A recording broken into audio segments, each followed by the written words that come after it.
Perfect. I like it. For folks listening, what you didn't just hear, because I'm sure that it'll get edited out, because we're doing this. If you're listening to this, we're doing a video version of this. This is the first one that I've done of a video. So with me, Luke, how do you pronounce your last name? Koch.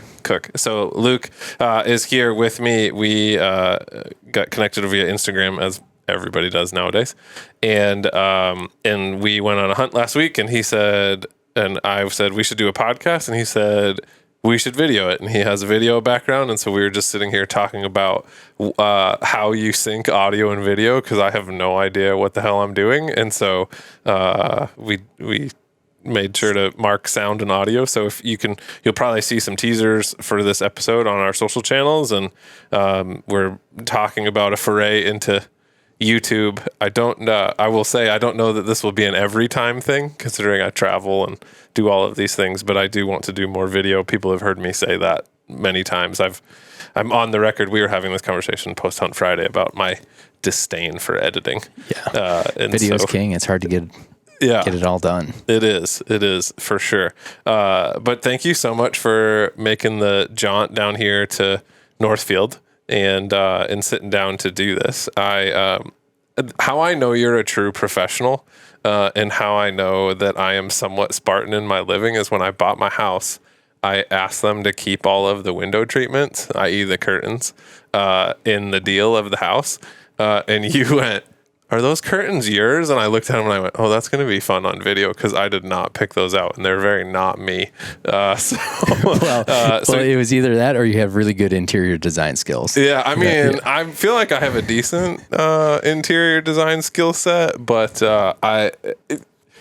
I would not have chose those curtains. Okay. If not if a I reflection was, of you. Yeah, they are not a reflection of me. There's plenty of other things here that are, but those most certainly are not. This is great. So I say that so that people, when we put it on YouTube, they'll be like, I need to now see what type of curtains that Mike has, so they'll go watch it. So thank you, algorithm. Man, there's so many places to start. So I always start these conversations like, what's your story? Like, how did you end up here with me in Northfield having a conversation about bird dogs and bird hunting? Like, how did you get started in all this? I guess the short version of that is I started photo and video when I was like 14. Okay. I had been always consumed with fishing, and up until I was like 12 years old. Okay. And then I had a moment. It was like hunting's everything. Okay. Like all I want to do is hunt.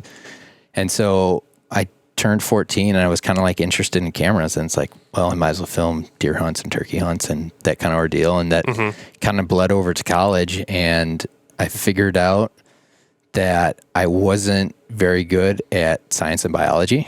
Sure. And so I needed a major that was in the communications department. So I could get out of university with the least amount of credits, the least amount of semesters, and something that I could still hunt a lot. Sure. And that happened to be video production. Okay. And so that's the route I took. And I ended up having a couple great internships with Midwest Whitetail Properties, and was really consumed with the deer hunting aspect, the food plots, the land management. Yep. And I was also double majoring as land use planning at the time. And so I thought that's what I wanted to do. And I got introduced to ducks and dogs, and it was like, that was it. Yeah, it's over from there. Throw away the deer stands, throw away everything deer hunting related, because it's not worth it anymore. Okay. Everybody, if people listen to this a long time, they know that I do this because it's a scratch your own itch thing. Like I always am super curious, so I need to back up to the Midwest whitetail thing. So I grew up deer hunting. That's how I started hunting. Didn't have bird dogs until my 20s. Similarly, I got a bird dog, and I was like, this deer hunting is for the birds. Like big buck hunting anyway is for the birds. Like I still deer hunt, but it's to put meat in the freezer and I'm done and back to bird hunting. But early on, like before I really fell hook, line, and sinker into bird hunting, I loved Midwest whitetail. Primarily because I was working a desk job, and I only wanted to be hunting, and I wasn't in the hunting industry, and it was my way to like watch hunting 5 days a week and burn 30 minutes in my office doing something else. Right. So you did you do video and everything for them? Yeah. So I was specifically, I filmed the Cabela's Northern Flight series for Midwest Whitetail. So Midwest Whitetail held a bunch of Cabela's contracts at the time. Okay. And so they had the deer season and some other, and one of those was the waterfowl specific one. Interesting. And so I filmed that, and then I also edited the East Coast Midwest Whitetail show, the weekly show. Okay. Very cool. So that's what I did for 7 months. So I moved down to Iowa. When was this? That was 2015. No, 2016. Okay. Yeah. I've probably watched a few then. Yeah. Yeah. Very cool. cool. I mean, and it was incredible to be down there because all those guys are the guys who started the hunting public. Yeah. And so an incredible group of guys, incredible energy in there, some of the hard working guys. And some of those guys understand deer so well. Yeah. Like I could listen to them just talk about deer and deer strategy and how it all works and just consume because, I mean, Warb, incredible deer hunter. Oh, yeah. Doesn't get enough credit for how intelligent he is about deer hunting. Yeah. It's, there's so many skill sets there that is crazy. So that's how I had gotten into it because I had started bow hunting. In that, I grew up a rifle hunter, never bow hunted. But when I moved to the Midwest, I realized that rifle season is only a week long. And I'm like, I like to hunt way more than just a week out of the year. So I picked up bow hunting. That's actually what brought me to bird dogs, was bow hunting and wanting a dog that would blood track deer.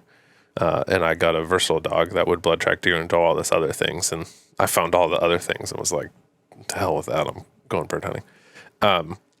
But the amount that I learned, because it was also at the time where it was semi-live, right? It was the weekly show. That was quite incredible and now, with YouTube and everything, I would say they sort of set the model for a lot of sort of YouTube vlogger, hunting vlogger style videos, whether it's deer hunting or now different people doing bird hunts and different stuff like that. Because before that, I mean, it was quarterly blocked out, and you basically, I mean, it was for television. For television, there was no semi-live productions that I knew of. Yeah, that's man. What a trip down memory. Things I did not expect us to be talking about, but that is why we wing it. So you do all of that, and so you were already into ducks by then. Yeah. If you were doing the Northern Flight series, or is that how you got into duck hunting? So went to college, met some guys. They're like, "You want to try duck hunting?" It's I've been waiting to try duck hunting. Okay. It's yes, I want to try duck hunting, and I went out a few times, borrowed a couple shotguns from buddies, knew nothing. Got a cheap pair of waders from Fleet Farm and and I shot one duck and I was like, yeah. I'm hooked. Yeah. And I hadn't even discovered the aspect of dogs or dog training yet. Sure. And so I just had this learning curve where I just kept on getting little nuggets along the way. And then it's I finally got the dogs and it's oh, you mean it gets better? Yeah. It's this is great. Yeah, absolutely.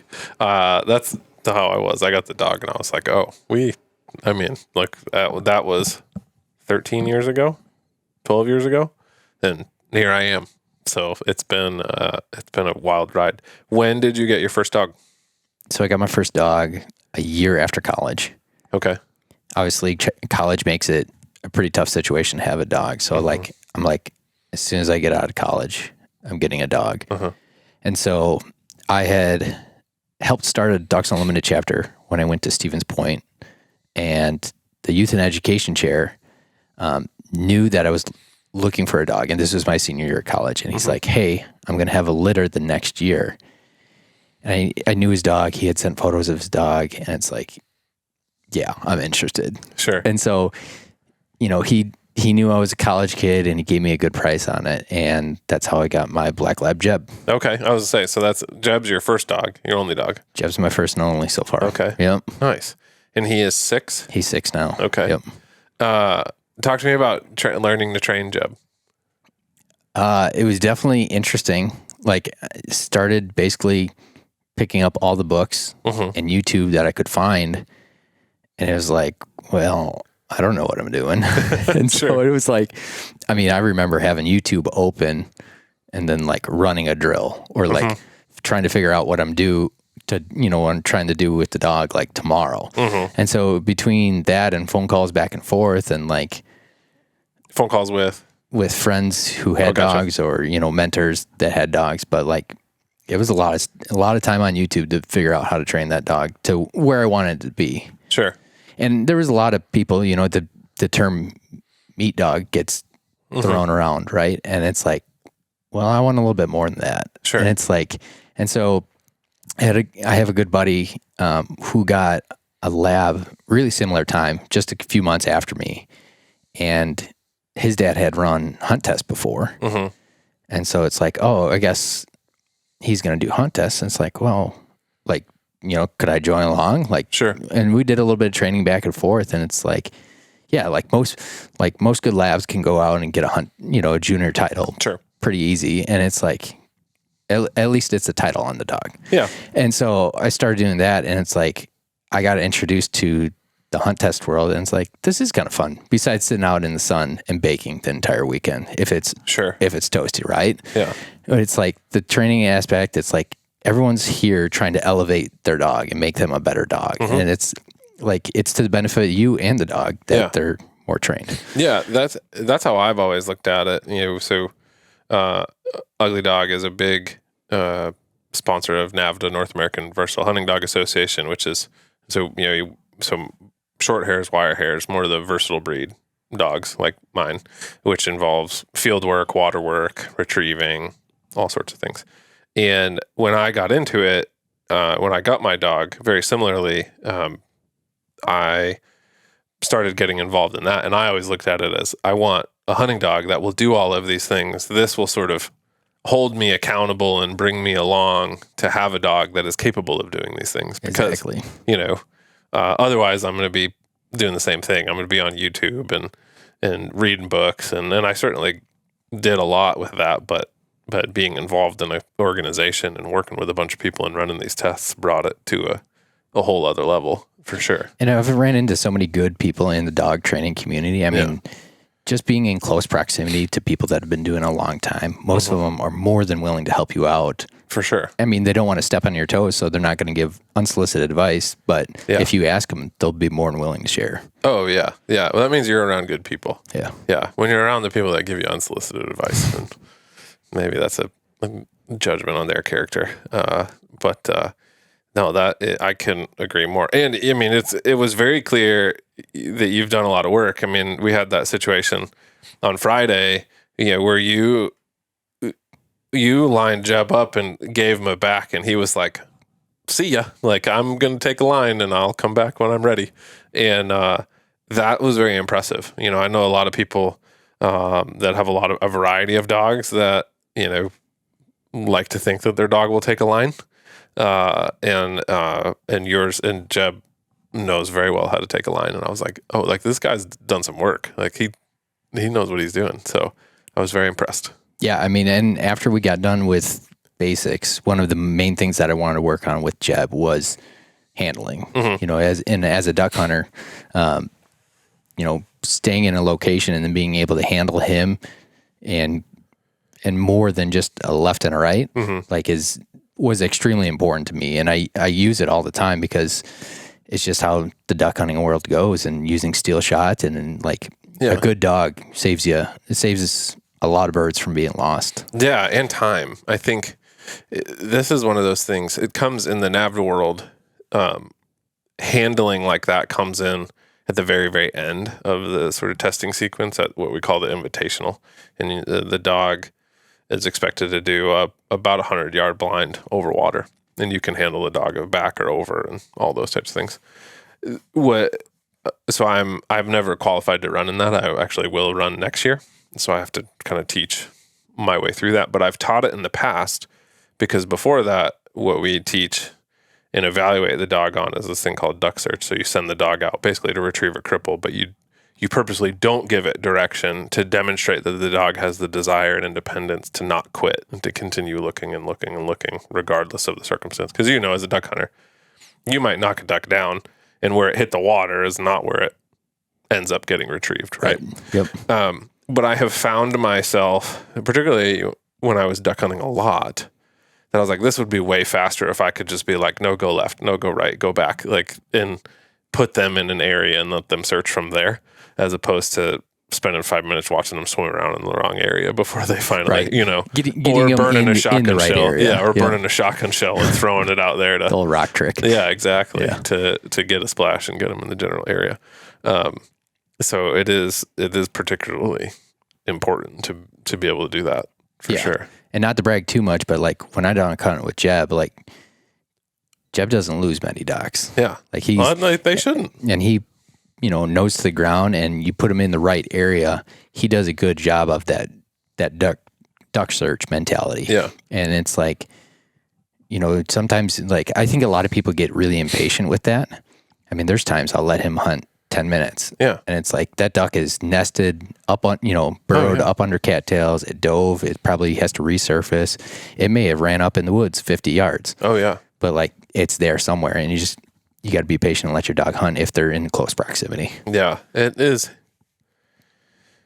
Part of it's pride, I think. Part of it is, it's the want to recover because, you wounded it, you knocked it down, you want to get it back. And I've learned to, and the dog does have to earn that trust, but I've learned to trust dogs of, I know that bird went down right here and they're 50 yards to the left. And you're like, why are you screwing around? Like, get over here and find this flipping bird. And then they come up with it. And you're like, oh, I feel like an idiot because I've been hollering at you to be over here when you are doing what I wanted you to do the whole time. So no, it's good. I mean, that it is. I always say, my philosophy is, if a dog doesn't retrieve, and means different things, right? But if a dog won't go out and get a dead bird and bring it within a reasonable distance back to you, it only does have to work. It's a strong opinion, but it's my opinion, because dogs are a conservation tool. Like, how dare we go out there without a means to bring back what we've shot, whether we've killed it or wounded it. There is no worse feeling in hunting than wounding game and not finding it. And as a lab guy, that's like the main reason I got a dog, right? Yeah. It's like you pick stuff up and you bring it back to me. It's like, that's great. Yeah. Oh, there is, and everybody has different feelings, but for me, I don't often remember. I guess I'll remember, but I don't tell stories about like dogs making crazy good points. Maybe tracks, because I love tracking, but I tell stories of dogs that have crazy good retrieves. Because, especially on wounded birds, because it makes me so happy that they were so diligent and stuck with it and had the talent and the fortitude to figure it out. There's nothing better. Yeah. I mean, it's like a proud parent moment. Yeah. Too. And it's like, you see somebody else's dog do it and you're happy for them as well. Yeah. And it's like, just raises morale. It's like, we got that one. Yeah. Yeah. Because otherwise everybody else's morale is down in the dumps. So I totally agree with that. Nice. Kyle Jones was sharing something on social media and he was talking about how a good dog can make a bad hunt good. Yeah, for sure. A bad dog can, ruin a good hunt so quick. And it's true. Oh, yeah. I couldn't agree more with that. Absolutely. Yeah. There's been many a time that, we're having a marginal at best hunt and get a good piece of dog work. And you're like, oh, that was, trip made. So I totally appreciate that. Speaking of trips, I know you've traveled like videography and photography and hunting. Have you brought Jeb on those trips? Yeah, I think Jeb's hunted, 5-6 states now. Okay. Yeah. All waterfowl or a mix of waterfowl and upland? All waterfowl. And then, I guess Jeb's he's a duck dog first. Sure. And then whenever there's extra time or you can't hunt ducks, then he gets to upland hunt. Sure. So he's an equal opportunist. Yeah. Yeah. He just wants to go hunting. Right. Yeah, and be with you. He doesn't care. No, I can appreciate He's happy that. either way. Yeah. Talk to me about being being a duck hunter and learning because you've moved here. You've been here what, 2-3 years? In this general in Metro 6. 6. Oh, okay. Yeah. So a while now. Okay. What was that like then? But still from a new perspective, right? Because Jeb's 6. So, what was it like learning to duck hunt here? Because where you did duck hunt, it's funny that you went to Stevens Point. Yeah. So a number of episodes back, I interviewed 2 of my friends, Casey and Autumn, who live in Stevens Point. And they talked about they gave up duck hunting because they were tired of dealing with all the college kids on the river. Not that you were a part of that. I was definitely a part of that. I mean, okay. Well, Autumn will listen to this, and so be afraid for your DMs. But I love upland hunting. What I love about duck hunting is I'm not good at it, and I don't. You mentioned that one guy from the Hunting Public and Midwest Whitetail. Like, he is super dialed in on on whitetails. I would say, like, for me, if I have a skill set in the upland space, like it's rough grouse, like I can generally find places and find rough grouse if I need to. I'm learning pheasants. I'm better at pheasants than I was. Quail, I've got pretty well figured out, at least bobwhite quail in the central Midwest states. But I don't know the first flipping thing about duck hunting at all. But I love it, and I'm figuring it out. And it is fun for me because it is this opportunity to go do something that I know nothing about, and it is just ripe with failure and figuring it out and learning. And I think we were talking about this on Friday about like you go because you don't know if you're going to be successful. Because we when we went, the first 2 spots we were going to go to had people there. So we literally just threw a pin on Onyx and we're like, let's try this spot. But anyway, what was that like for you, fresh out of college? Like, you hadn't really duck hunted a ton before that. You're in a completely new area, and have to figure it out. Yeah. It was slow. It was painful sometimes. Yeah. I remember blindly walking into marshes thinking it was a good idea.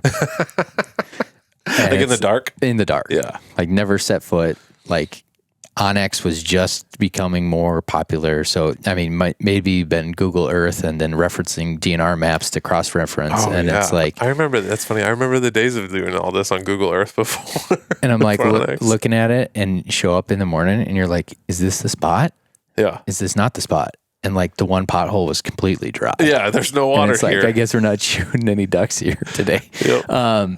So like you learn along the way. And like for me, like that learning curve was really, and I'm still on it. It's, ducks will humble you. Yeah. Every day they humble you. But that first like 3-4 years was huge.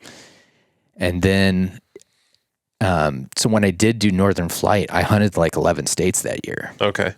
So when I was filming there, I got to observe, and John Lewis is a great duck hunter and great goose hunter, and he was the host of the show. And then we went around and we hunted with a bunch of other people. And in like every state that I went to where we hunted with a different group of people, I was like collecting information from them. Mm-hmm. Everyone hunted different. Everyone set decoys different. We hunted everything from the Great Lakes to small creeks and warm water springs to speckle bellies in Arkansas.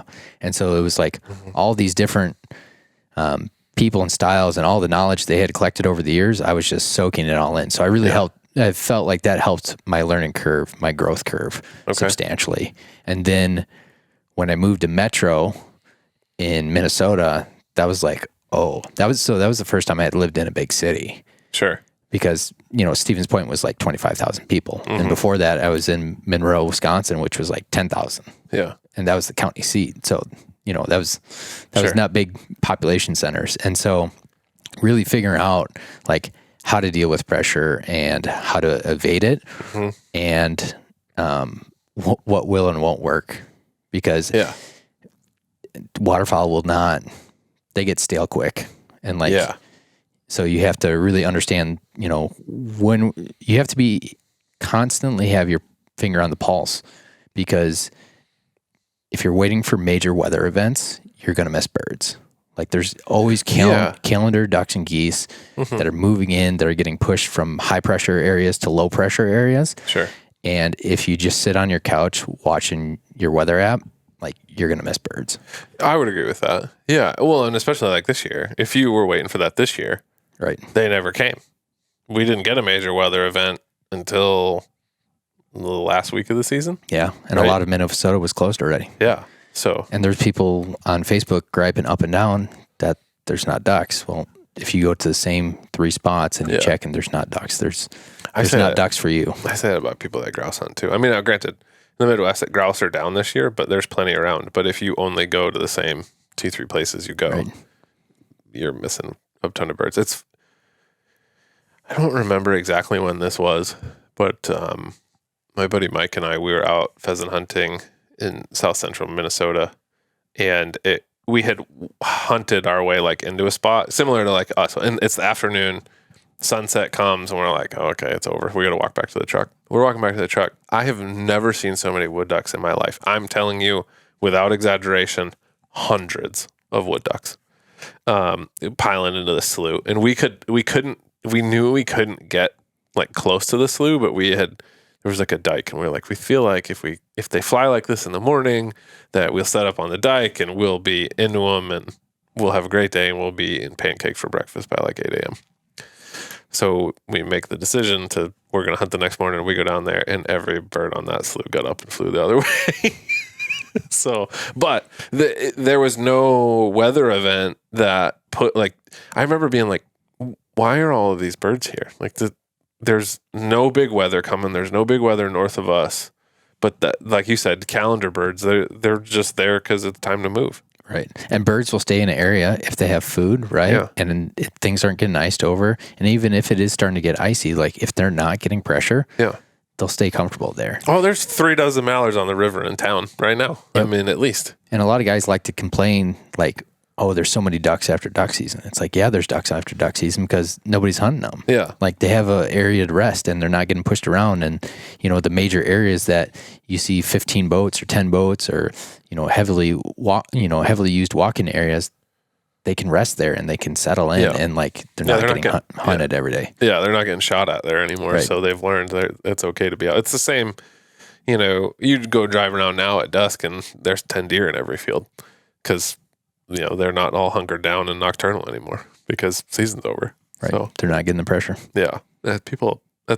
It's no different than, public land pheasants right now. I mean, I was just out yesterday and, there's hens everywhere, but, so for one, I mean, roosters, there's never fewer roosters than there are today, so to speak. And, the season's wrapping up here in the next couple of days. And so, population is never going to be lower than it is right now. But at the same time, I mean, all those birds are pushed around and they're pushed off and they're smart. And now you give them 2-3 weeks to rest and, they're going to be around. One of my favorite times to rough grouse hunt, and at least I used to do this in Wisconsin, was the weekend after the rifle deer season, because those birds haven't been touched for 2 weekends and they revert. Over the course of, 2.5 weeks, they revert right back to sort of early season of like, they forget what being pressured feels like. And it's awesome. They get all relaxed. Yeah. And, they'll hold for you. Yeah. And that's one of the best hunts I've ever had in my entire life was that. It was with my old dog and one of my really good buddies, and we had a blast. But, it was from hunting super hard until the deer season and then taking that break and coming back in the same covers, it was night and day different. So, that same applies for ducks for sure. What's your biggest piece of advice for somebody that is getting, i.e. me, like trying to get back into it? That is like very beginner. Don't believe everything you hear. Okay. Self-educate. Okay. There's all these tools and resources out there. Mm-hmm. Pick and choose what you like and add them to your tool belt. Sure. Like dog training. Not everything works for everyone. Yeah. Like, is it feasible for most guys to go out and, have a pit blind in the middle of a field or have a $10,000 lease? No. Yeah. So make it work for you. Like what you want to do, And I think the stigma around it now is that everyone has to be hardcore about it. Whatever you do, you have to, duck hunt 60 days a year. You have to, travel to as many states. Like, if you just want to be casual about it, be casual about it. Like, go shoot a few ducks and like, don't stress yourself out about it. Yeah. Oh. Like enjoy the process of learning. Yeah. Oh, I couldn't agree more with that. That's very much where I am. And it was part of it for me too, is very much about like the dogs and, my short hair. So the white dog Mac, I did not duck hunt her at all as a puppy. And, it shows now cause she is so damn impatient and is whining and pitching a fit. And that's a problem, like in the testing venue, because the dog's it's like a hunting scenario. They got to be quiet, and she does not want to be quiet. And so part of what brought me back to duck hunting was, I love to eat ducks. Like, it is one of my favorite things to cook and eat. But also I had this puppy, so I was like, I better introduce him to what duck hunting is like. Of course, the one time that I go somewhere that I'm actually in ducks, I have the short hair with me, and I am like barking at, I'm missing ducks because I'm barking at her to like shut the hell up, and I'm not paying attention. And so so then I take the puppy out and I think I didn't even pull the trigger with him, but he learned that sometimes we're going to get up at the crack of dawn and I'm going to fall asleep in Dad's jacket, and and then all of a sudden, like, there's these things floating in the water that he picks up and puts in a bag, and we go home. But he just very quiet and very gentlemanly, and I took that as a win. And so, and he was very willing to just hang out, or when I'm picking up, swim around and be present. And I'm sure when the time comes when I start dumping ducks in front of him, he'll be more than happy to go get them. Those duck dogs have to learn how to be patient pretty quick. Yeah. If you're a bad duck hunter like me. Yeah. I mean, there's days that you don't pull the trigger. There's days that, it's, ducks. Yeah. There is no ducks around. Yeah. Yeah. So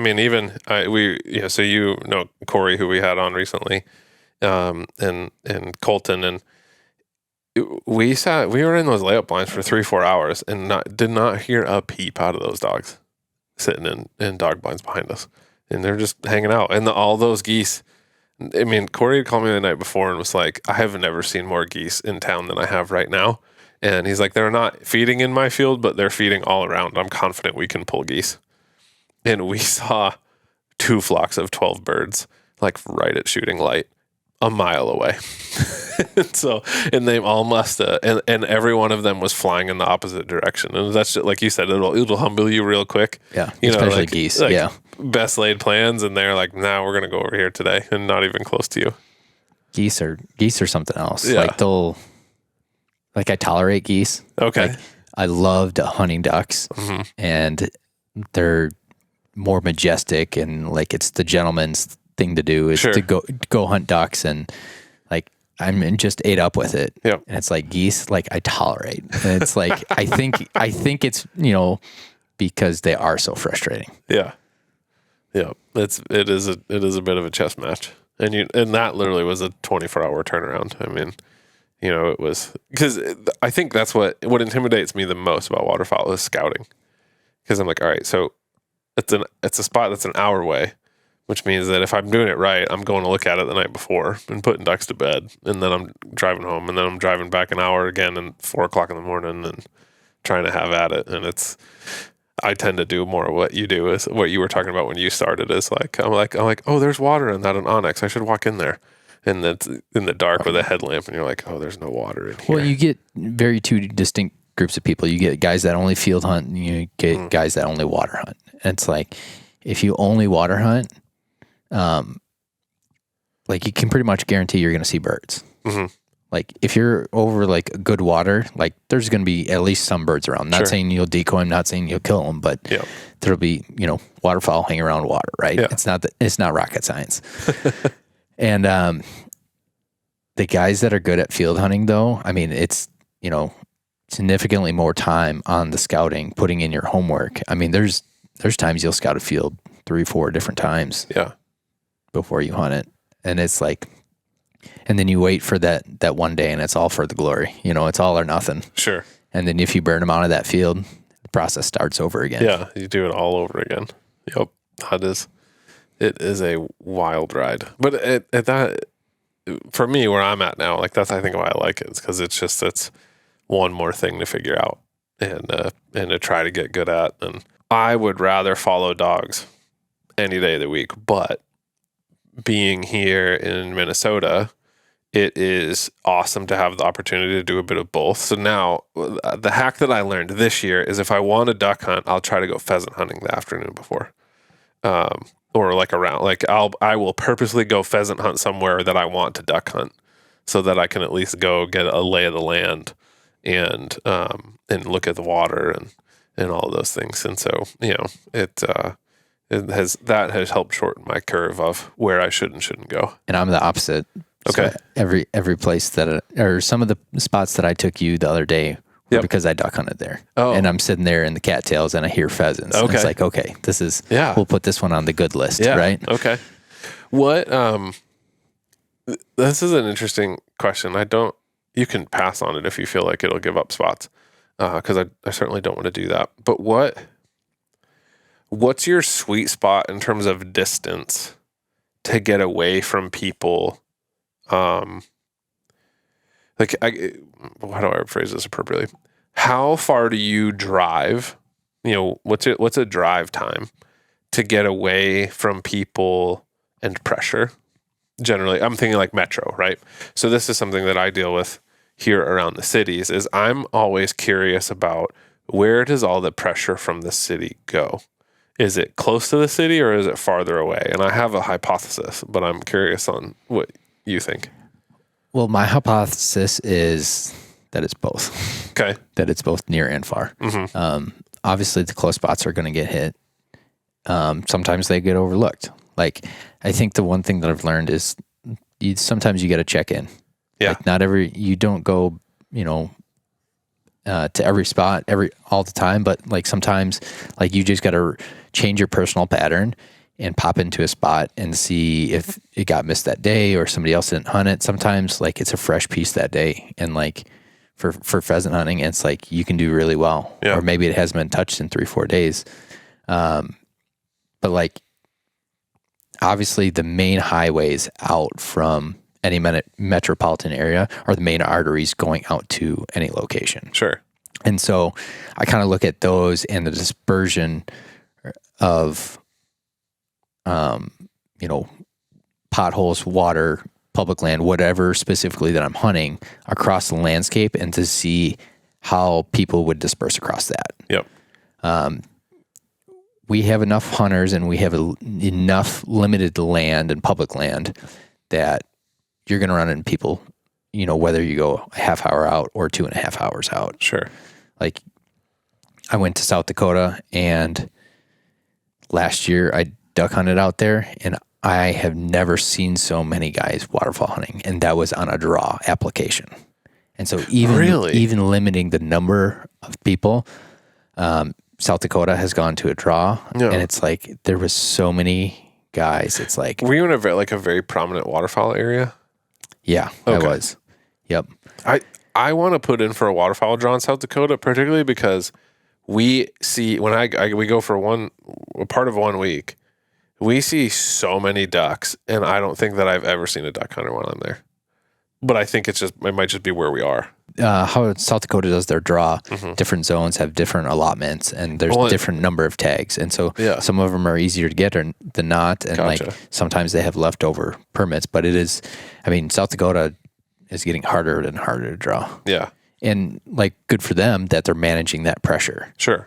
Like once you get so many people on the landscape, you don't need people crawling all over top of each other. Like you need to limit that to protect the resource and to ensure the quality hunt for everyone. Experience. Yep. Yeah.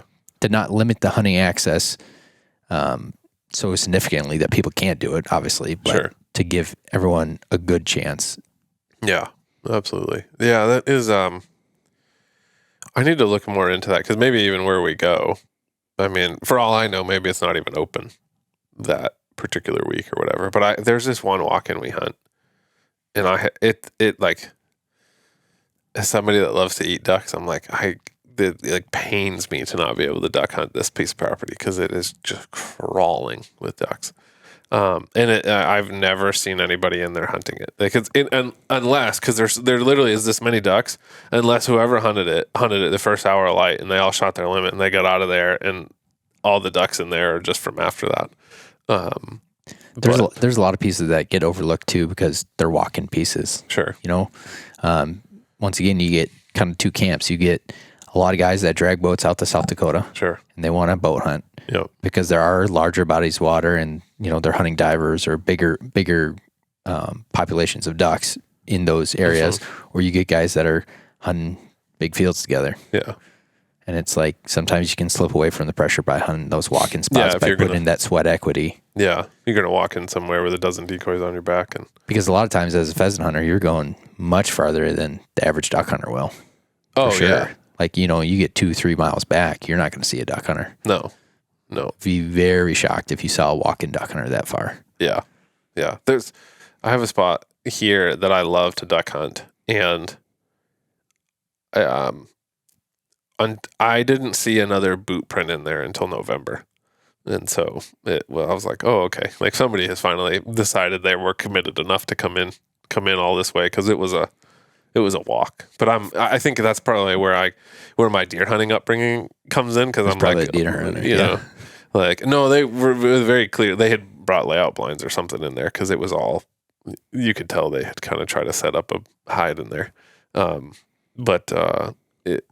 I think that's where the deer hunter in me comes, like, it's helpful. 'Cause I'm like, oh, like, let's get away from people, as far as we can.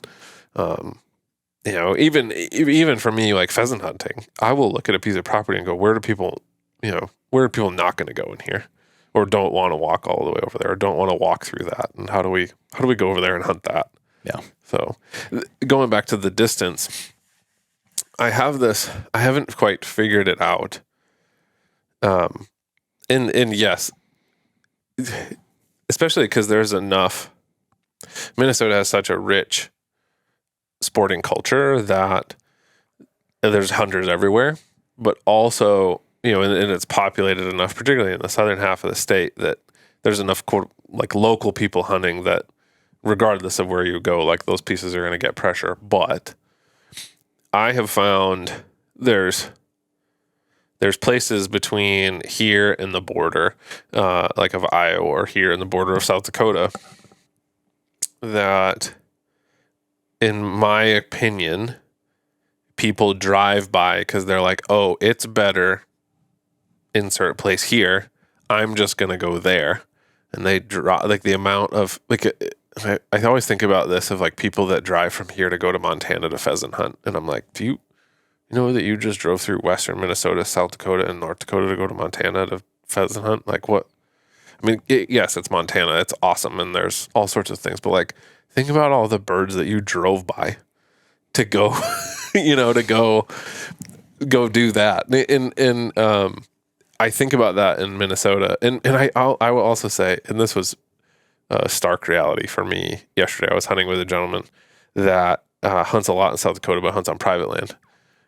But wanted, and does some public land hunting, but it was very much a reminder of him of the differences because, I'm happy to go out and grind all day, and we moved like 3 roosters and probably 15 hens, and I had a great day. And he was like,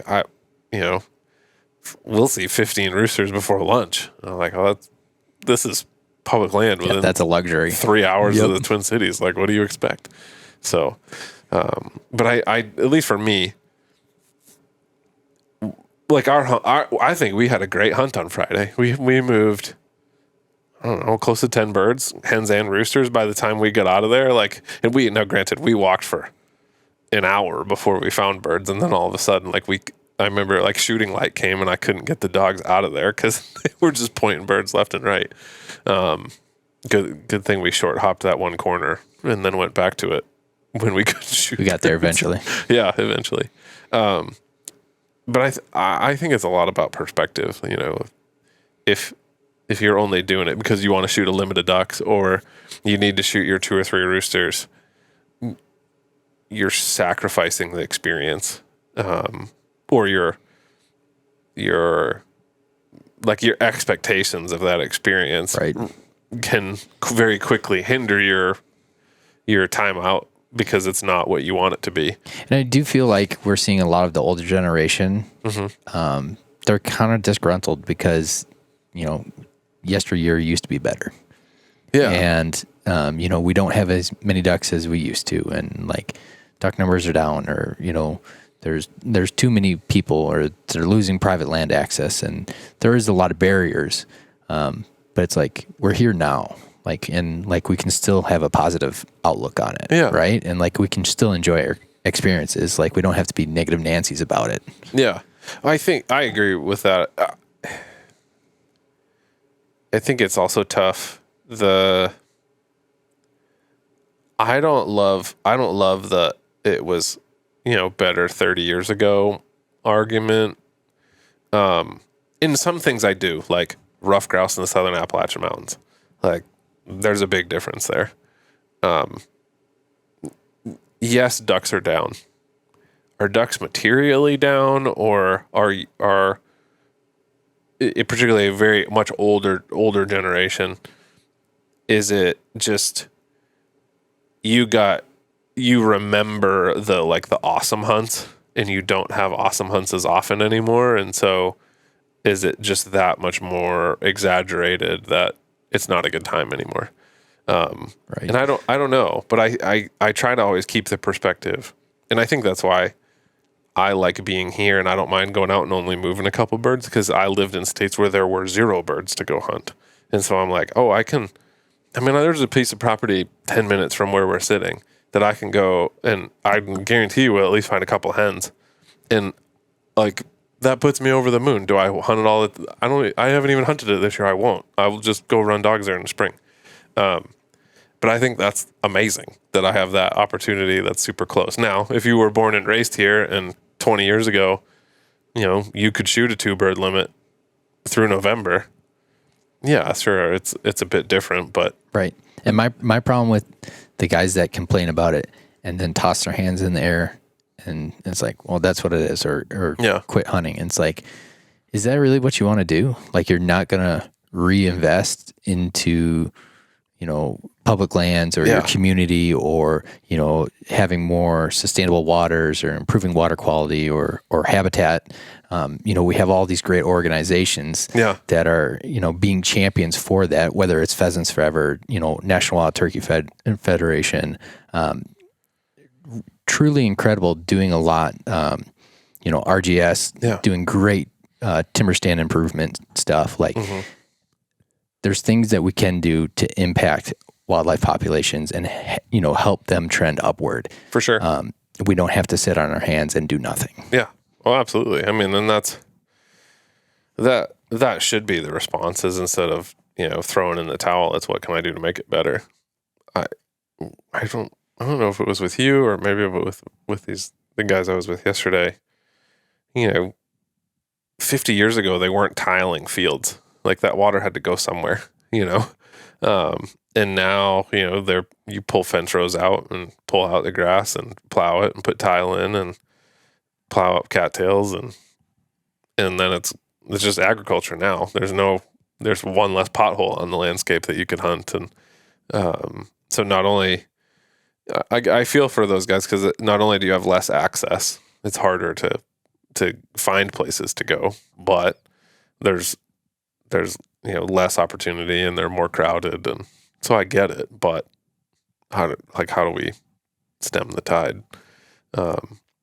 and be invested in what fixes it? Where we were, PF was directly involved in that piece of property, and in the habitat improvement, and I was super impressed. For throwing a dart on the map and being like, let's figure this out. And you and I both, we got out of the truck and we're like, this looks really good compared to some of the other stuff we had driven by that day. Right. And you could have killed pheasants there. You could have killed turkey there. You could have killed deer there, and you could have killed ducks there. Oh yeah. Yep. So I pushed a whopper doe out of those cattails. It was and I guarantee you there's some big bucks running that creek bottom. Guarantee you. There were some good trails, some goat trails through there. Yeah. Yeah. Some massive rubs. So, and there was a ton of pheasants running around, and granted we were there, everything was frozen, but I'm sure there's ducks in that creek. constantly. So for sure. yeah.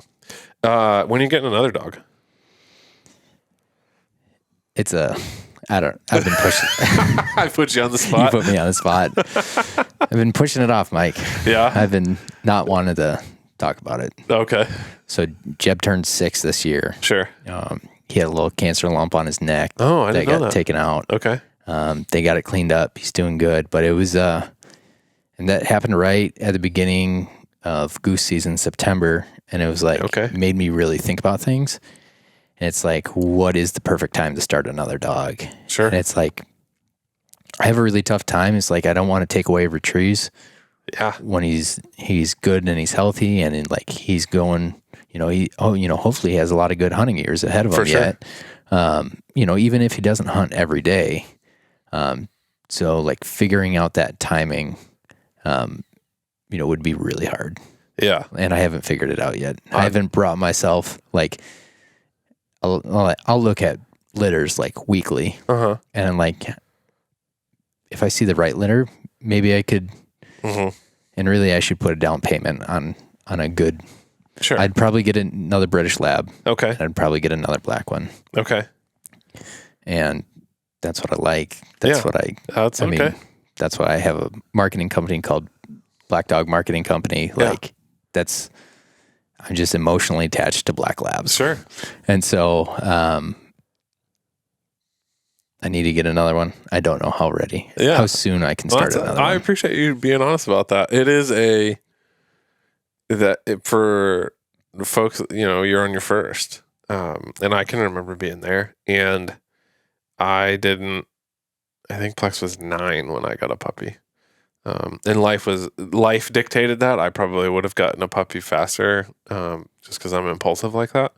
But I distinctly remember having, and I still do now, like with Mac and Nash, of like, who do I put down on, like who gets to hunt this walk, and is it going to be a good walk, and how is this going to go? And now granted, Mac, I think I would feel probably different if Mac was 7 or 8, but she's 4. So she's still got a lot of life left in her and all of that. But it is a weird thing to navigate,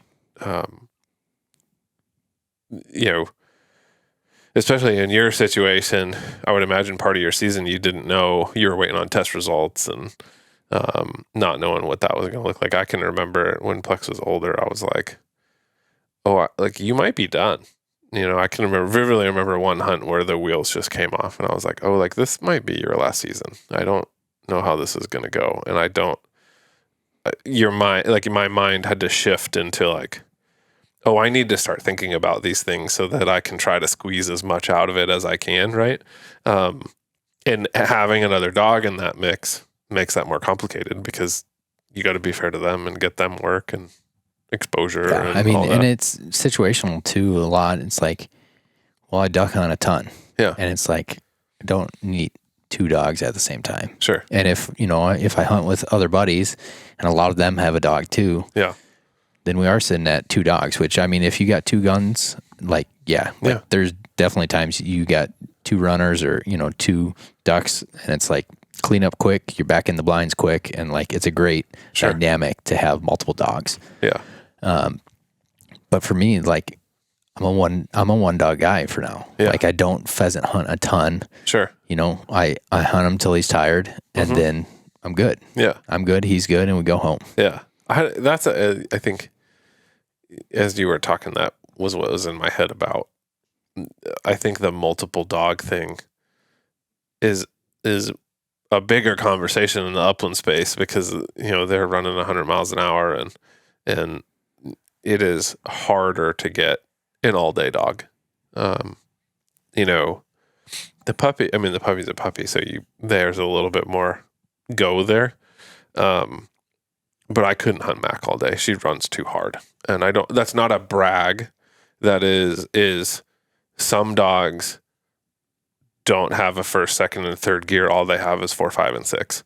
And that she only has 4, 5, and 6, which means that she runs hot.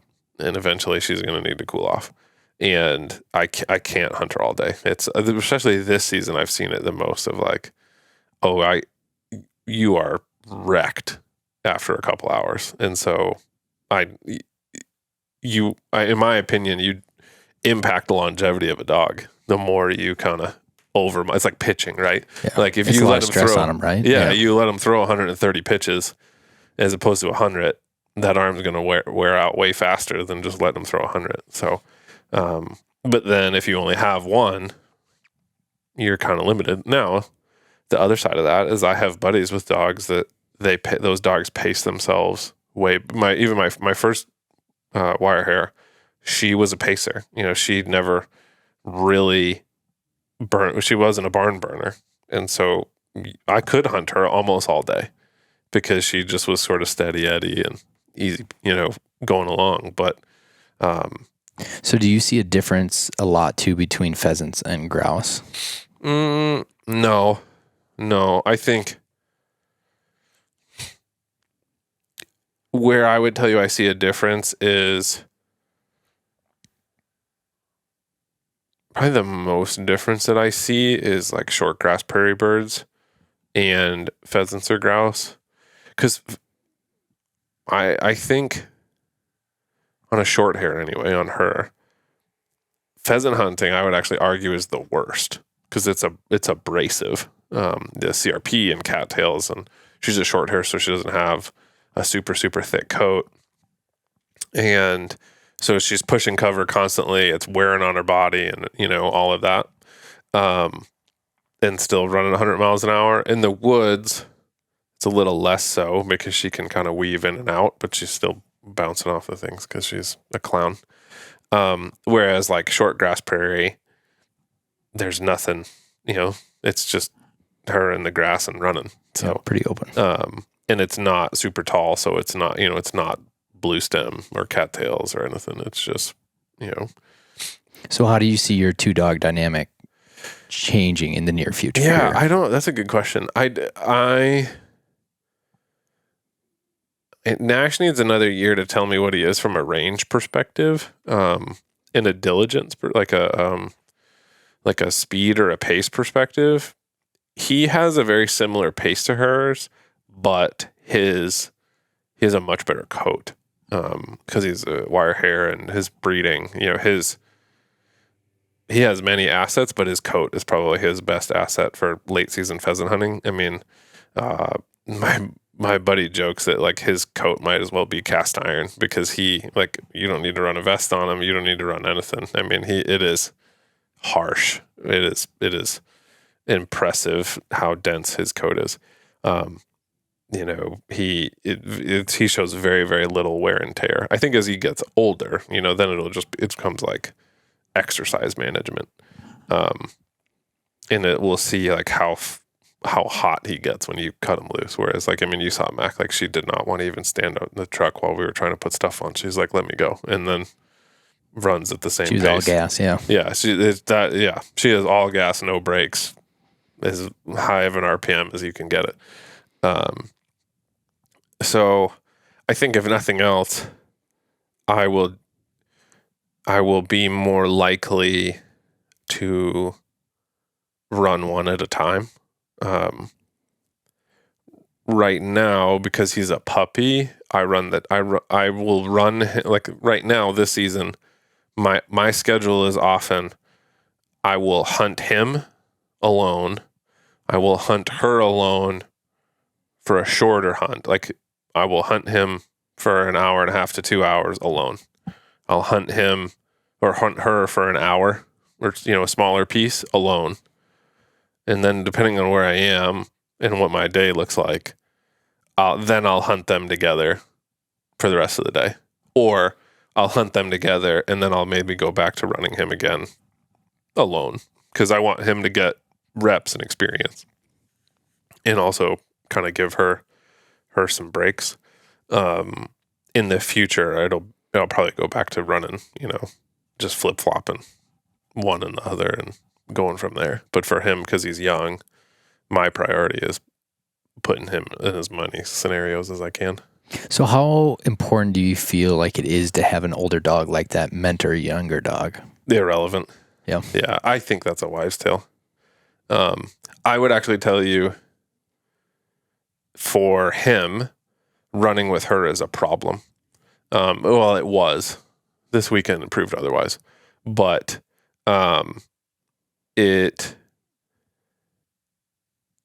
he only did this with her in that he would spend a lot of time like chasing her around, like following her, and to the point where I had to start like getting on him about it to break him off. Now, when we went, he didn't do that.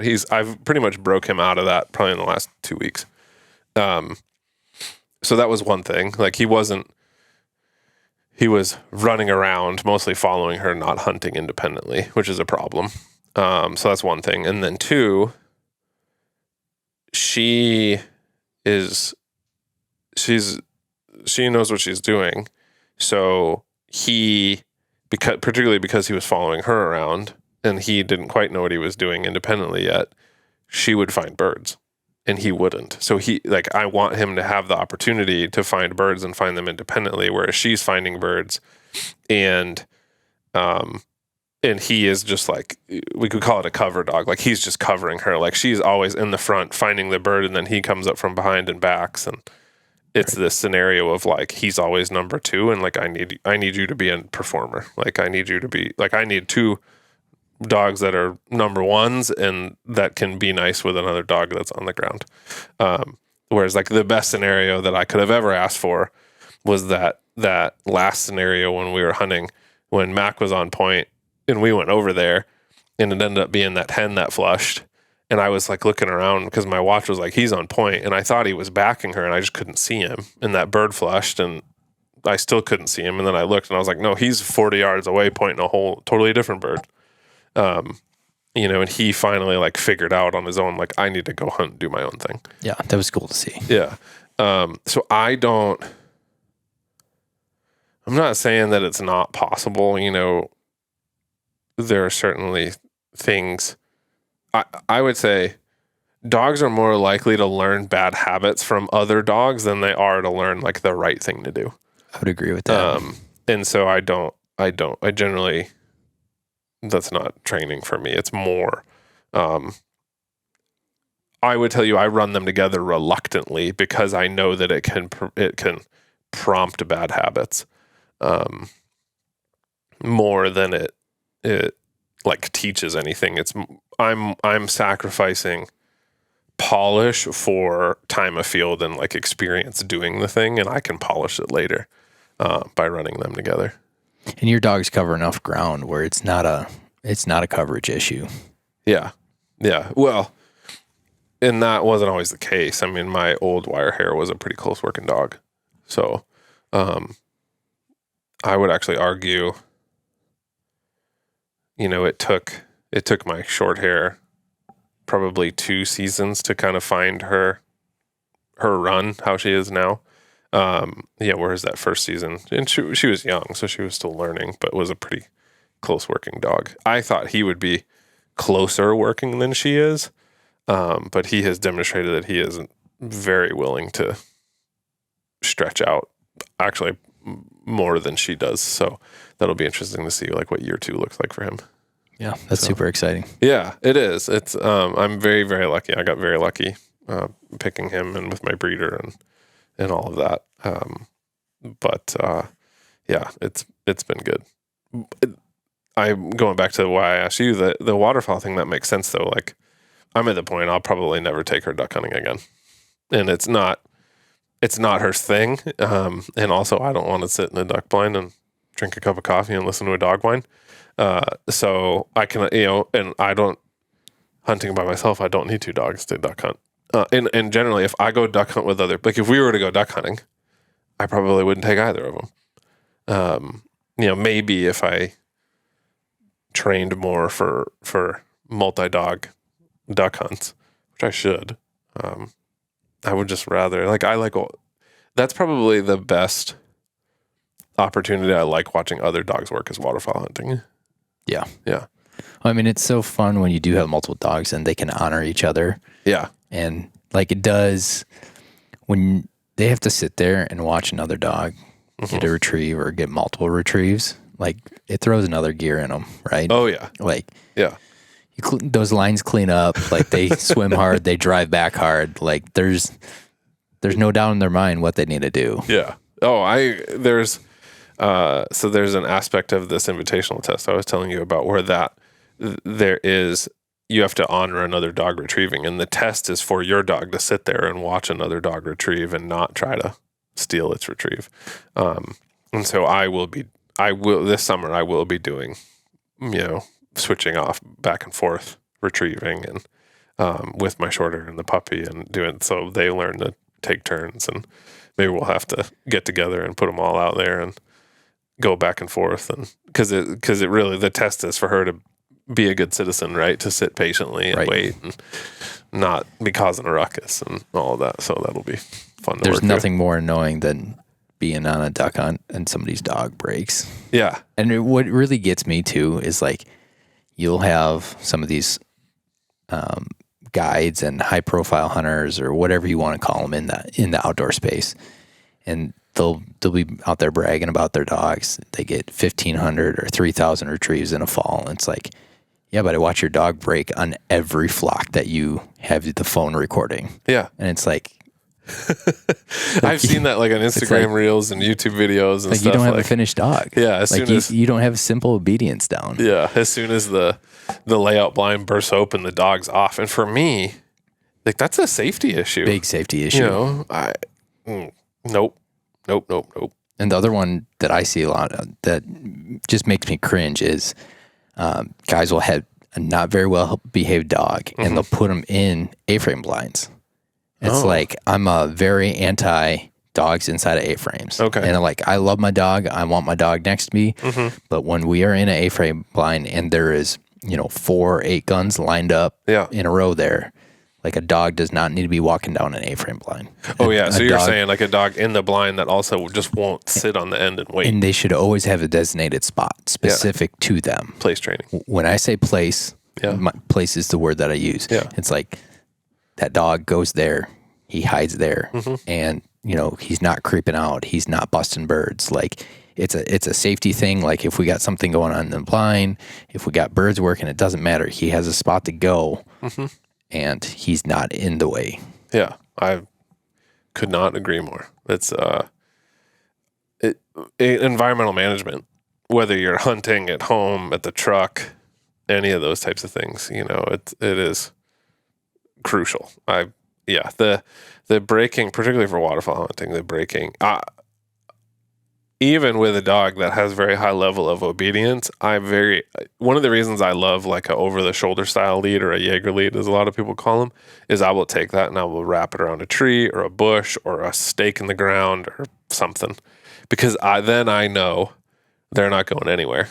And if they don't break, all I got to do is lean over and unclip it, or they break and they're still not ruining everything and they got a good strong correction that they're not supposed to do that. Yeah. I mean, and the release systems that have come out in the last 2-3 years and kennels with auto doors and there's so many good options. Letting your dog break is not a good excuse. Yeah. It's not.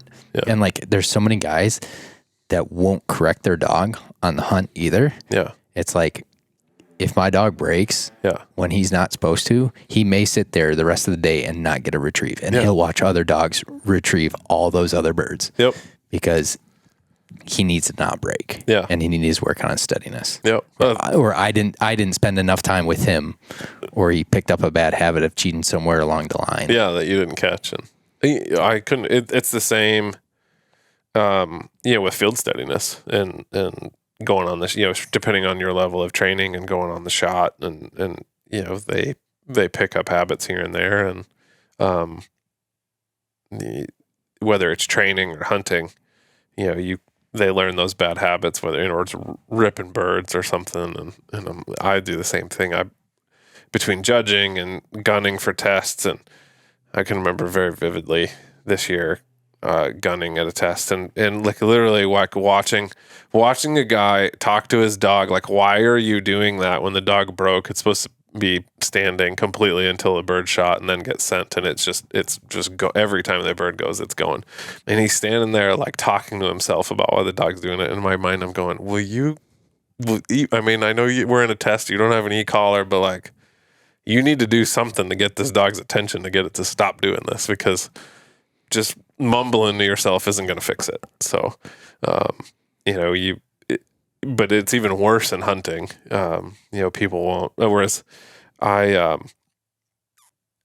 have had many a time, like after the fact, like on the drive home, being like, I wonder what those people think of me because of how I got in that dog's ass. Like, but I'm like, I don't tolerate that. Like, we are not going to, whatever it is, we're not going to do that. And so I need to communicate to you that we're not going to do that. There's some hard rules, and no, it doesn't. Like, your reward for breaking is not, like, you don't get a reward for breaking. No. Like, you don't get that retrieve. Yeah.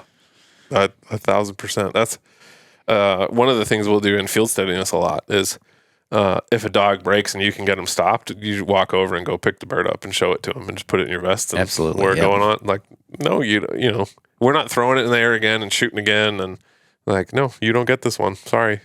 Denial is a correction. So absolutely. Yeah.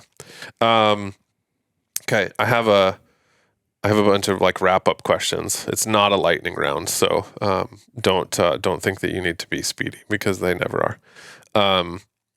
What is something you know now that you wish you knew when you got started? It's dog training specific. It can be dog training, hunting, whatever you want. I'm going to make it dog specific. Okay. When you start a new dog, from a puppy or a started dog, be more patient than you think you need to be. That's a good one.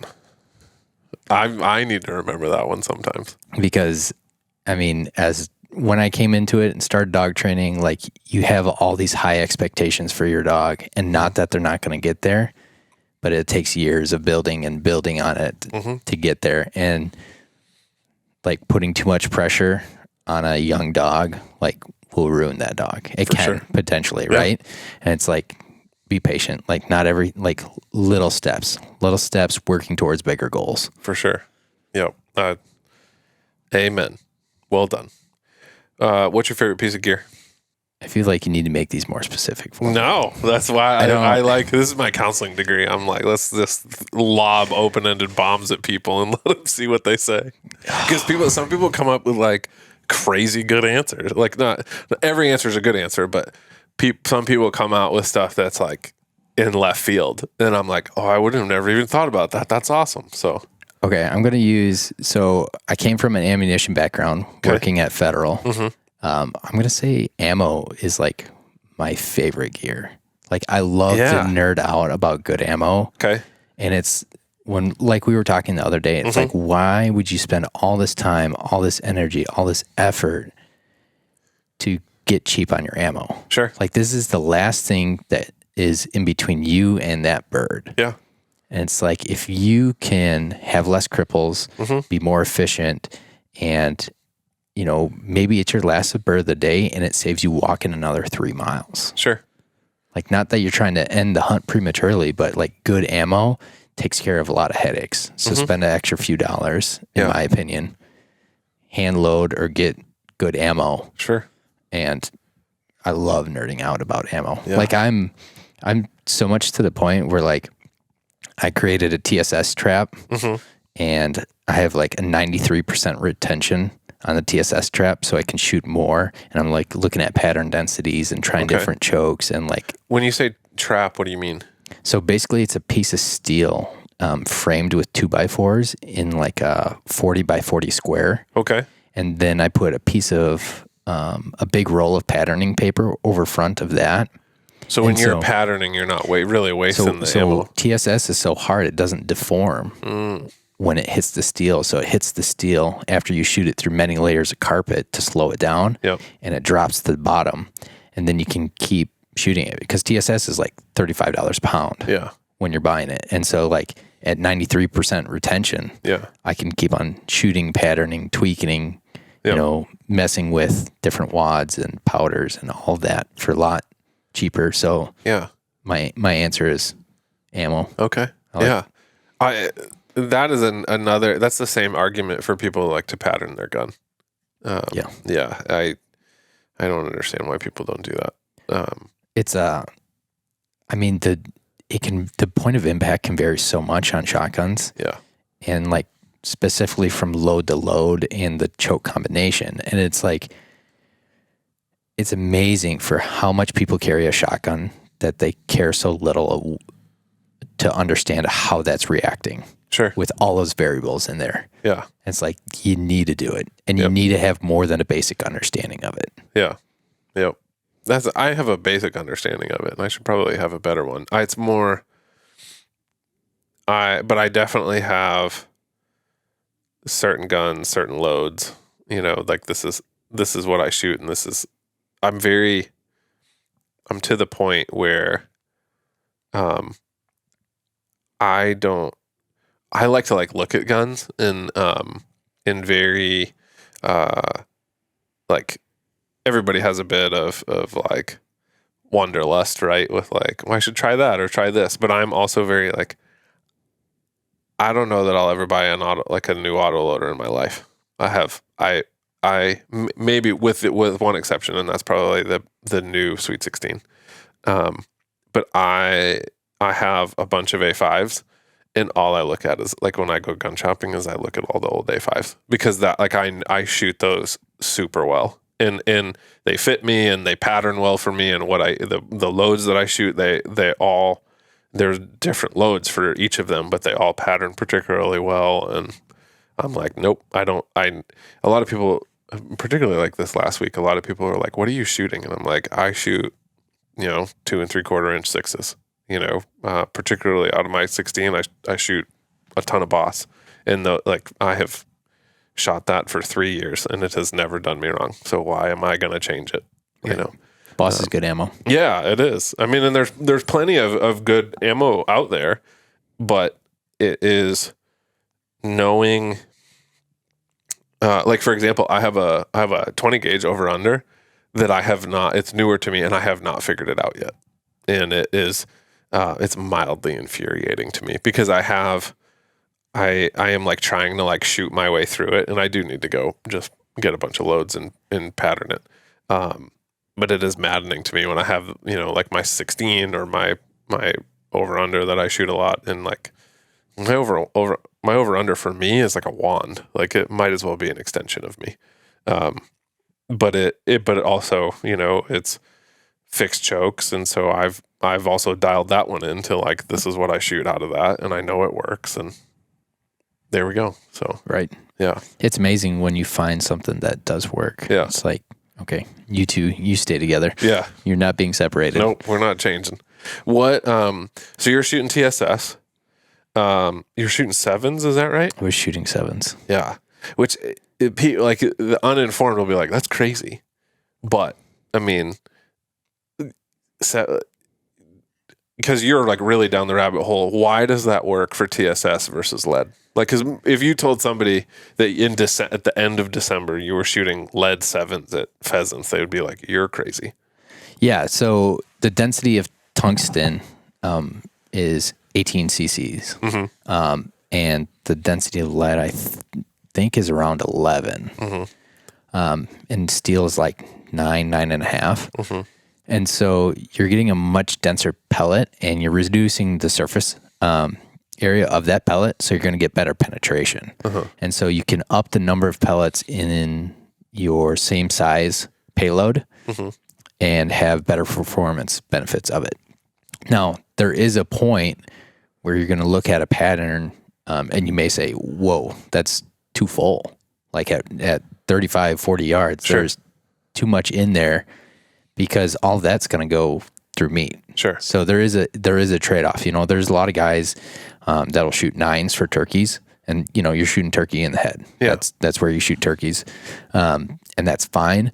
But as soon as you start shooting pheasants, I like to drop down to something that's a little bit bigger, because it has more kinetic energy. So you get that better transfer of energy into the bird, and I feel like it's that sweet spot. You have elevated number of pellets in that payload, but not so many that you're going to decimate that meat. Yeah. Now at close ranges, yeah, you're gonna. Better shoot them in the head. Those are shots that you should not be taking on pheasants. Sure. Like let them work out. Let them flush them up, and maybe they're gone for the day. But I would say I would struggle with that. As my buddies listening to this, if I didn't say that, they would jump on me. I am generally very quick on the trigger. You didn't get to experience that the other day because I had to wait for a bird to fly by you. But normally, I would have never known. Normally, I am, especially when I hunt with like newer people. I have heard more than once. I didn't even realize it was a rooster and you had killed it. And I'm like, sorry. For me, your spidey senses were tingling. I had already been like, yep, bird, rooster, gun to the shoulder, triggers pulled. Like, we're done. Moving on. Anyway, I just had to say that because enough people know me and know how I shoot that listen to this, that if I didn't say something, they were going to give me a giant ration of shit. So, and so I feel like sevens, and then so I even had 2 different chokes in. I don't know if you noticed that or not. And they were different lengths. They were different lengths. Yeah. So the first one was a little bit shorter. That's a modified, just a mid-range. And that's, if birds are holding tight, that's probably too tight. A lot of times I could get away with an improved cylinder. And TSS will pattern really well out of an improved cylinder, pretty uniform pattern. Okay. And then that bottom is more of that improved modified. Okay. A little bit, it might even be a little bit tighter than improved modified. And that, is more of a late season pheasant. I hunt over a lab. I don't hunt over a pointer. Sure. It gives me a little bit more range. Yep. And with the tungsten, the tungsten, a number 7 tungsten will penetrate 2 inches of ballistics gel at 73 yards or something. Wow. It's pretty incredible. Close to that. So it's not a ethical question whether you're going to kill that bird or not if your pattern is on. Sure. And so not that I promote long range shooting, but a modified, the extended range of a modified is about 40-45 yards. And so if you're looking for something a little bit hotter of a core, you definitely need more than a modified. Okay. What do you shoot at ducks? I shoot a modified all year long. Okay. What about, do you shoot TSS at ducks? I have shot TSS. I normally shoot steel 2s. Okay. Yep. Gotcha. And I'm not a big pass shooter on ducks. I'm really trying to work ducks and get them feet down. Yeah. So that if anything, the TSS becomes a problem when you're trying to do that. Right. And I've thought about, switching down to a smaller gauge. Sure. So you have some duplex loads in there that have, a half ounce of TSS or a quarter ounce of TSS, and they're good options, but it's more fiddling around at the same time. Sure. Right. It's like steel 2s do pretty good for decoying ducks. Yeah. Oh, and then some for sure. Okay. If you could never have a black lab again, what breed of dog would you get? A yellow lab. Oh, okay. No. There's so many good dogs out there. Oh, I don't want to. I was thinking about this the other day, and I'm partial to it because I grew up with a Brittany. Okay. And so I thought to myself, maybe one day I would get another Brittany. All right. And then I talked myself out of it. Okay. But I've hunted over so many good dogs. It's... Yeah. I don't want to choose. I don't want to answer that. I mean, you said Brittany, so the Brittany is the number one answer to that question. So, which is hilarious. Everybody's like, "Oh, I have this, I have that, I have this." Right. What would you get a Brittany? And I think part of my answer too is, so we had a Brittany growing up, but he never got pheasant hunting. He never got trained. Okay. And we got him when I was really young, and my dad was in a position where he didn't know anything about training dogs, and so it became just a family dog. Yeah. And it's part of me regrets not spending more time with that dog. Yeah. Rusty was his name. Nice. That's a good Brittany name. I know. Yeah. And it's getting another Brittany would be almost like a redemption dog or a redo. Yeah. Right. I like it. Okay. We'll see if we end up with a Brittany in your future. We'll see. Multiple dogs. That would solve your multiple dog problem, because then you would Yeah. have a pheasant dog and a waterfowl dog. It's true. You know, not that you can't waterfowl hunt a Brittany, but The wife would prefer if there's always one dog home while I take one dog on hunting trips. Yeah. So, yeah. yeah, that is. I have not found the answer to that question yet, and More dogs is always the answer. well, yes, more dogs is always the answer, but carrying capacity is a thing. Dr. Joe Spoo just did this awesome Instagram reel. Have you seen this about he gets asked like what the proper number of dogs is for a family all the time? He has his algorithm. He did this thing about like, I don't remember exactly what it is, but the premise basically was it's n+1. It's basically like n+1 with the consideration of, or it is n+1 until +1 will get you a divorce. And so it's just one less than whatever the number is. Yeah. Or I think that's what it might be. It's like D. I think his was like n+1 works. Really, the answer is D-1. So he was like, whatever the answer is that she's like, I'm out. Like then just it's the one less than that, and that's the number of dogs you should have. I agree. Yeah. Yeah. So, it was hysterical when he did that. I thought that was fantastic. That was hilarious. Yeah. One of the things that we do here at Ugly Dog is the custom nameplates on the collars for like, reward and your phone number or needs meds or all of those types of things. But we like to put a little bit of a fun spin on it and say, what would you put for Jeb, what would you put on Jeb's nameplate? That is the real reason that someone should return him to you should he be lost. Dog has severe anxiety issues, as in is a stage 5 clinger. Okay. Like I could not lose my dog if I tried. Okay. Yeah. I mean, and to boot, I have a story about this. When I was hunting North Dakota one time, Buddy was living out there in a house, rolled up to his house. We started unloading the trucks, unloaded the dog kennel, put the kennel in the garage, unloading stuff. And I look around and it's like, I don't know where my dog is. Black lab, middle of the night, right? It's like, I do not know where my dog is. So I start walking around. I start yelling. I start driving the truck around the block. Like, I cannot find, like, how did I lose my dog? Like, oh no. And I looked in the garage and I walked past the kennel, I'm looking around the block again. Jeb was in the kennel the entire time, and I had forgotten I put him there, and he didn't say a peep, and he was happy as could be. Yep. Like if I ever don't know where my dog is when I'm out setting decoys or doing anything, I'll probably look behind me and I'll be tripping on him. That's where it'll be. Yeah. Fair enough. Yeah, that's a good one. Did I get through them all? I think, yeah. What's one question you have for me? When are you getting a black lab? Oof, never. Ooh. No.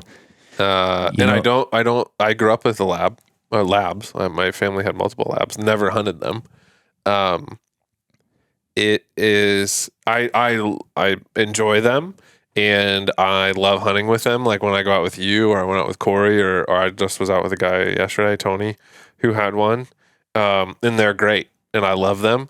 I will always, if I were to get a non-pointing breed, it would be something different.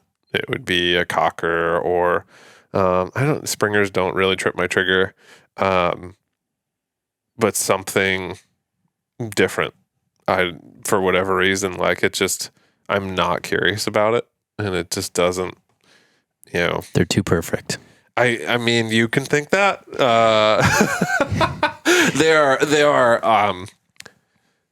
They're very good at what they do. I will own that. I think if I started like just waterfowl hunting, I would probably have a lab. But I don't know. I think this isn't a fully formed thought, so I'm going to try to form it on the fly. I think there is a level of excitement and achievement in it for me of watching a dog that's not a lab do things that people are like, oh, well, they're not very good at, like there's the argument against versatile breeds, like, well, they're not great at anything. They're just kind of good at something, like a handful of the things. But I love watching a dog track and retrieve, and like really, and labs will certainly do that.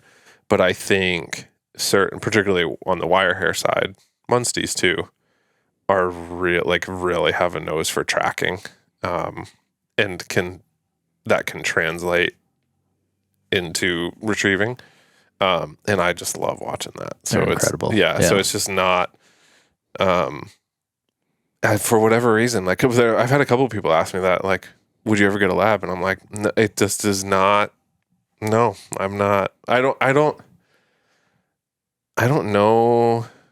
Like, if I were to get a retriever, like, really, I'd get a flushing dog. I'd get a cocker, which sometimes they will retrieve, but they're more a flushing dog.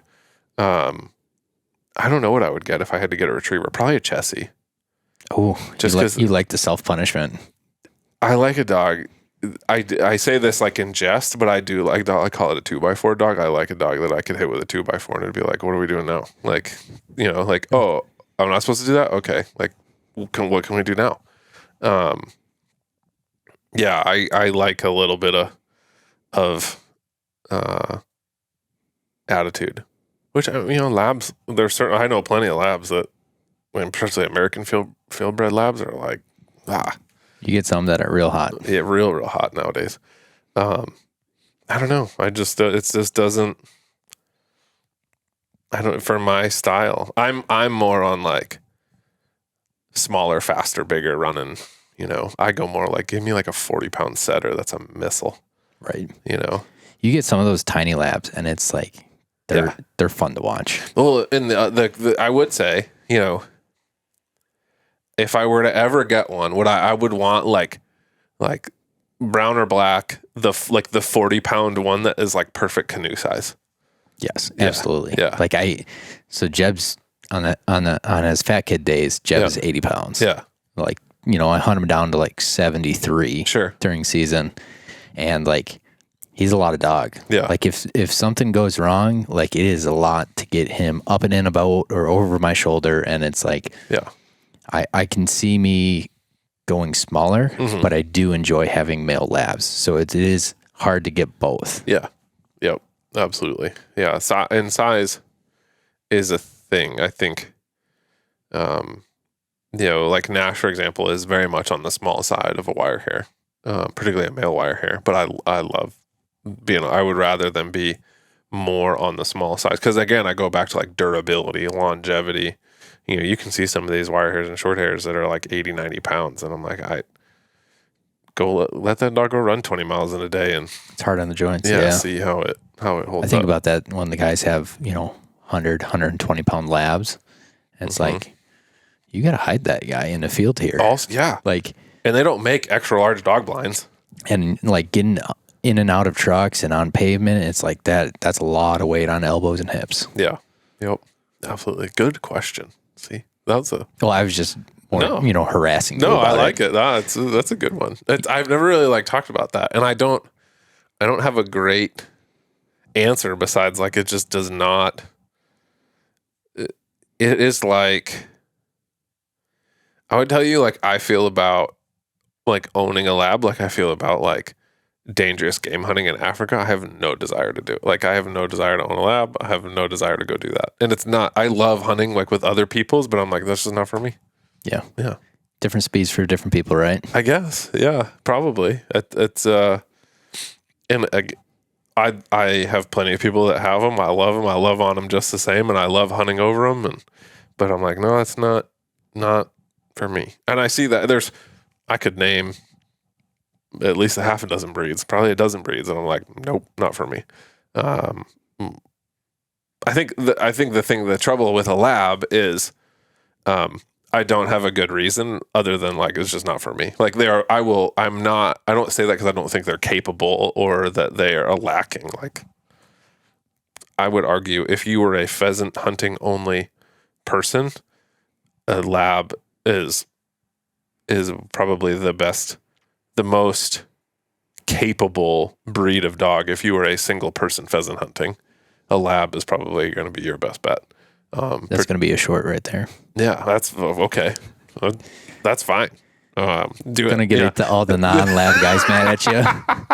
That'll be good. That'll be a hot take right there. Yeah, you're gonna clip that for a reel, and that'll be good. Ugly dog needs to diversify because this has come up a bunch recently. Everybody's like, "Oh, but I have pretty dogs," and I'm like, "You don't understand. Like even pretty dogs do ugly things." So it's funny. Especially it's a good way to put it. Absolutely, especially labs. Yeah, I mean, people ask me that, like, I pheasant hunt and I only pheasant hunt. What should I get? A lab? Like the curve there is way faster. Yeah. Than a pointing dog. Well, and I think, like, from my perspective, a lot of first time people who have never had dogs before will ask what they should get, and it's like people will give like oddball answers, and it's like a lab is so easy to train, like in the grand scheme of things. Broad, like, to get them to a basic hunting level where, you're going to be happy, and they're going to hunt efficiently. It's like, how could you steer anyone away from a lab? Yeah. Like, they're a great family dog. They're easy to work with. Like, they're easy to get. I mean, like it is easy. It is easy to find a well pedigreed lab. From a genetic makeup perspective. I mean, that's arguably the biggest. That's where I go to first. Everybody's like, "What breed of dog should I get?" And I'm like, the first question. What kind of breed of dog do you want? And to your point, when it's your first dog, you don't know. I didn't. I mean, the first dog that I had versus the dogs I have now is two very different things. And I love that dog to death. I don't want another one. It just doesn't, both from a mental place as well as just like a style place is not for me. Yep. So I will happily give labs all the love. They're just, if God would have had a dog, it would have been a black lab, right? Oh, geez. I don't know. I don't even, like, the hard part is, like, they're good. So I can't even, like, talk trash about them. I mean, as long as you're not going to tell me that, like, all labs should point, I'm not saying labs don't point. I'm on the record saying that some do because I've seen it, but it's a fault. It's not. They shouldn't because they're not a pointing breed. They're a retrieving breed. I'll leave Corey to answer that one. What's that? I'll leave Corey to answer that one. Okay. Yeah. What does his dog point? I don't think so. I was gonna say, I don't think so. It's trainable though. Well, yeah. I have seen there are some that have some genetic disposition for it, and it's certainly trainable, but it's not a 7-month-old puppy pointing a bird. That's where like the genetics piece comes in. Anyway, I'm gonna stop this before I say more dumb things about more labs that I don't know. Content. No, yeah. I'm like I said, I'm down for it. It's just not. It just does not trip my trigger. I don't like. Yeah, I like I think what it is.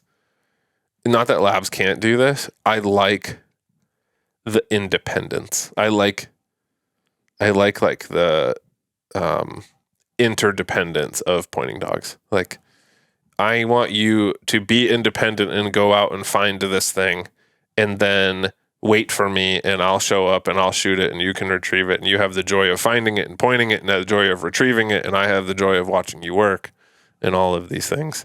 And getting to be like that.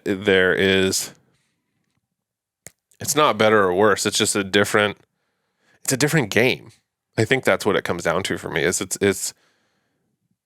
it is like fly fishing versus gear fishing. And I hate even saying that because there is this bias amongst people that like one is better than the other. I don't think that one is better than the other. It's just what you like. It's like field hunting or water hunting for waterfowl.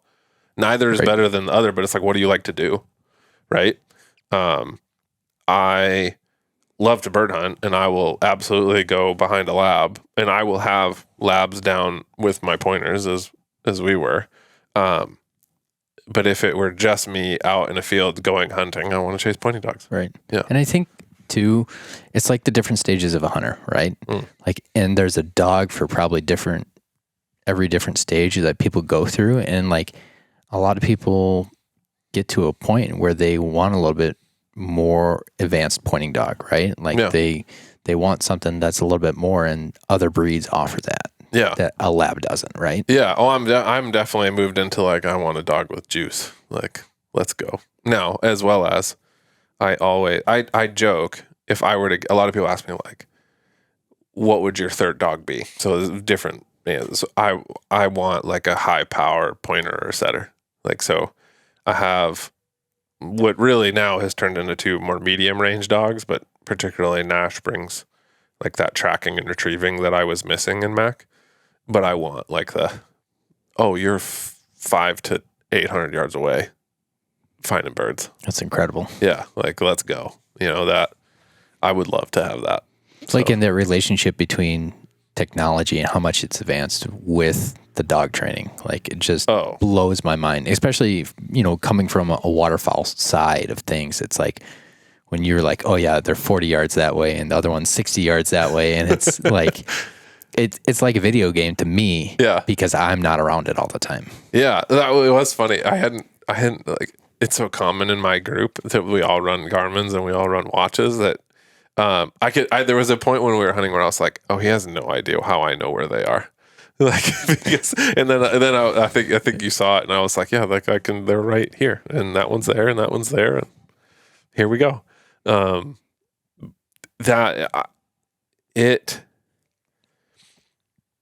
don't think that it's unfair. I think it helps it makes us a little bit lazier. And it can anyway make people lazier because they go over reliant on the technology. I like to keep really good tabs on them no matter what, but I had it this weekend. He went on point in a cattail slough that was, 4 feet high at cattails. And we literally afterwards were talking of, if I didn't have a GPS, I would not have found him. Like, I literally had to like part cattails to find him. And unless I was running a bell, but then the problem is with a bell, when the dog goes on point, the bell stops. So you're like, oh, they were over there, but I don't know exactly where. Right. It's a surprise at that point. Yeah. Or the beeper. And I hate beepers. That's a personal vendetta or whatever, passion. They're not for me.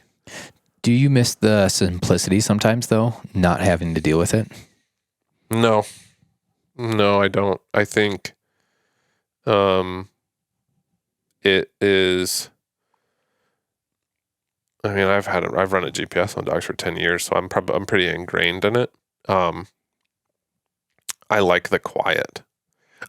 Since I got my Ear Pro this year, my old Ear Pro less so, because I used to take them out a lot, but my new Ear Pro I don't ever take out.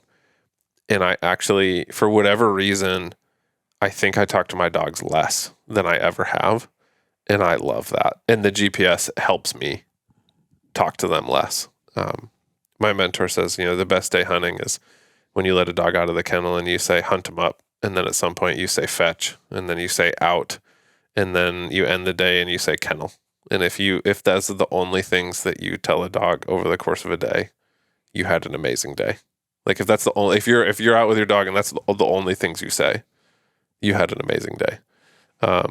And so I think, yes, is there technology, but I actually think that it has made my hunts more enjoyable because I trust my dogs and I will let them, as long as they're not getting near a road or in danger, I don't need to call them back. Like I trust where they are. I trust the technology. I can't stand people hollering at their dogs all the time. Right. And so maybe it is, I think knowing me, if I wasn't, I would be running a bell, which I don't necessarily love listening to. I will, but I don't have this like sense of like tradition or nostalgia around bells. They're a tool and I have them. I could take them or leave them. And if there was a choice between having to pay attention to my dog constantly or running a beeper, I would just take being hyper vigilant about where my dog is, because I cannot stand beepers. So that's fair. Yeah, and some people they love them, and I they're absolutely useful, and I get it, but I would rather just enjoy the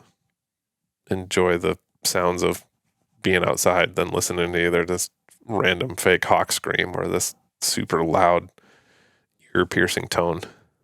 So, no thanks. Yeah. Anyway, we're rambling at this point. Where can people find you? Because you mentioned Black Dog Marketing. You do video photography, both in the hunting space and the non-hunting space. Correct. So I want to make sure if folks are interested in seeing your work, and which your photography is fantastic. Thank you. Where can they find you? Yeah, so people can find me on Facebook, YouTube, Instagram, under Black Dog Marketing Company. And then my personal, which has a little flavor of lifestyle in there, a mix of everything, is going to be Luke Koch Photo on Instagram. Nice. And spell Cook, because it's Oh, yeah. Koch. Okay. Yep. Gotcha. Dude, I'm so glad that we did this. And I'm stoked to see how the video thing comes out. We've certainly chatted about doing more video together, and I hope that comes to fruition. I think you have an incredible talent. I love your work, and I think it would be awesome to get to work together and put some more stuff out into the world and help people out and be better equipped and have better experiences. So I can't wait to do more. Well, thanks for having me on, and it was fun. Yeah. Appreciate it, Mike. Absolutely. I appreciate it, buddy. Thanks so much for listening to the Ugly Dog Podcast. If you liked it, please consider sharing it with a friend to help us grow. You can also subscribe and make sure you leave a review. Additionally, if you're in need of hunting dog gear, check us out at uglydoghunting.com. Dog collars, e-collars, first aid kits, boots, really anything under the sun that you can think of for dog gear, we should have. If we don't, also shoot me a note. I can be reached directly at mike@uglydoghunting.com or on any of our social channels. Again, thank you all so much for listening, and I'll see you all next week.